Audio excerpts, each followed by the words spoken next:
مچھر کا خون لگ جائے تو نماز ہو جاتی ہے؟ مسئلہ پوچھا تھا نا تو چاہیے تھا جواب دیتے، ہوتی ہے کہ نہیں ہوتی؟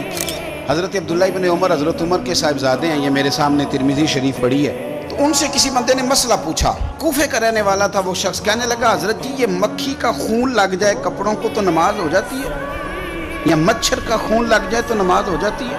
مسئلہ پوچھا تھا نا تو چاہیے تھا جواب دیتے، ہوتی ہے کہ نہیں ہوتی؟ تو حضرت عبداللہ ابن عمر کے چہرے پہ جلال آیا، فرمانے لگے تم نے مصطفیٰ کا نواسہ شہید کر دیا ہے، اب مکھیوں کے خون کا مسئلہ پوچھتے ہو؟ حضور کا نواسہ شہید کر کے تو مچھروں کے خون کے مسئلے پوچھتے ہو؟ اتنے نیک ہو گئے ہو؟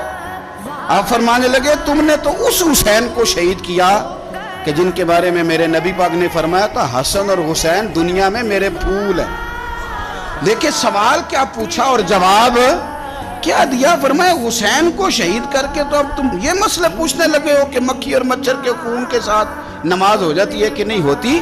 کس کس موقع پر اور کس کس رنگ میں صحابہ یاد کرتے؟ حضرت سیدنا ابو بکر صدیق نے دیکھا کہ سیدنا علی المرتضیٰ رضی اللہ تعالیٰ عنہ امام حسن کے ساتھ گلی میں گزر رہے ہیں، غور سے ابو بکر صدیق امام حسن کی زیارت کرنے لگے، اور پھر کہنے لگے علی ایک بات کروں، ناراض تو نہیں ہو جائیں گے؟ حضرت مولا علی کا بھی تجسس بڑھ گیا، کہنے لگے اب آپ کو کرنی پڑے گی، میں نہیں ناراض ہوتا پر کریں کیا بات ہے؟ تو فرمانے لگے علی حسن کا چہرہ تیرے ساتھ تو بالکل بھی نہیں ملتا۔